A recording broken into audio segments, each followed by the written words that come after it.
वलसाड में police headquarter के पास नीम का पेड़ गिरने से 16 वर्षीय छात्रा की दर्दनाक मौत, 2 अन्य घायल।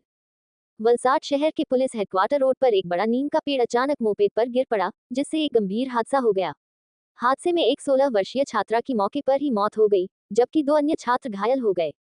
जानकारी के अनुसार अजय भाई धीरूभाई पटेल की 3 संतानें, बड़ी बेटी श्रेया अजय भाई, जीत अजय भाई पटेल और ध्याना अजय भाई पटेल स्वामीनारायण मारुति विद्यापीठ स्कूल से पढ़ाई खत्म कर घर लौट रहे थे।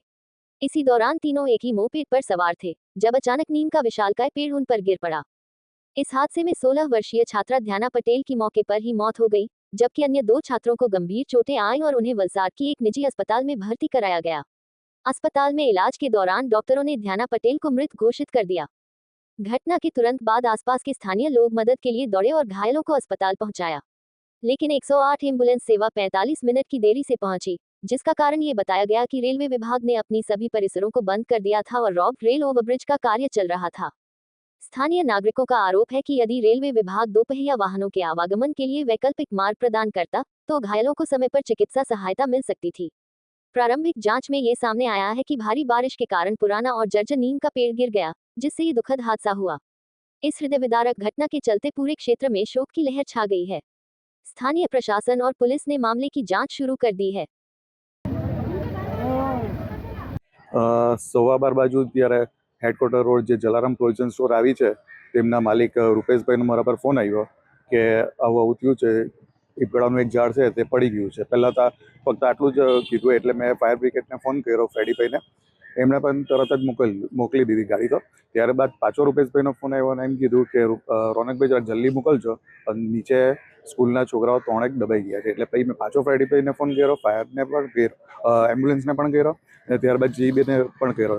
એ લોકો આવી ગયા, પણ એમ્બ્યુલન્સ આવતા થોડીક વાર લાગી, કારણ કે આપણે રસ્તો પણ ખરાબ છે, સાઈલામલથી આવવા એમાં જરાક 3 કલાક જેવું થયું ને જે 3 બચ્ચા દબાઈ ગયા હતા તેમાં 2 છોકરી ને 1 છોકરો, તે એક જ પરિવારના છે ને તેમાંથી એક છોકરીનું ખરાબ ન્યૂઝ। અઠવાડિયા પહેલે અમે નગરપાલિકા ફાયર બ્રિગેડને કીધું હતું, આવ્યા પણ હતા ને જે વૃક્ષ અમુક જે તૂટવા જેવા હતા કે દાળ જે તૂટવા જેવી હતી તે અમે કરાવ્યા હતા। તાજિયા વખતે બી જે અમારા તાજિયાની કમિટી છે 2 અમારા યાર્ડમાં, એ લોકોના ફોન આવ્યા હતા, ત્યારે પણ મેં કરાવ્યા। એટલે જે નડતા રૂપ હતા ને જે લાગતા હતા કે તૂટે તેવા અમે કરાવ્યા હતા।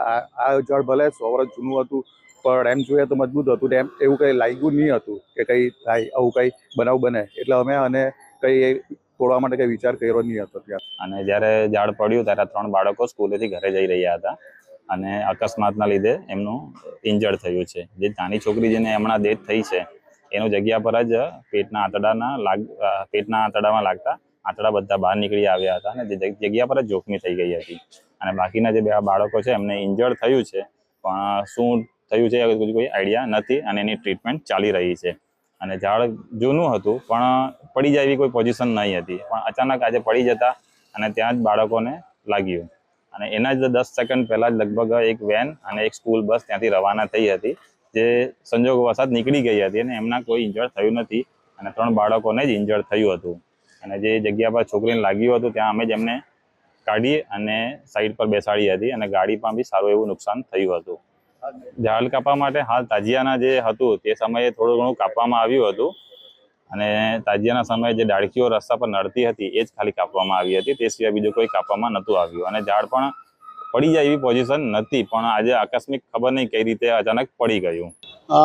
અત્યારે જે બનાવ બન્યો છે અત્યારે હેડક્વાર્ટર પાસે જે હેડક્વાર્ટરથી સ્ટેશન તરફ જે રસ્તો જતો છે ત્યાં એક જૂનું ઝાડ હતું લીમડાનું, તે અચાનક પડ્યું તેવી રીતે આ છોકરા લોકો જે એક્ટિવા પર આવતા હતા અને એમને નીચે એ લોકો દબાઈ ગયા।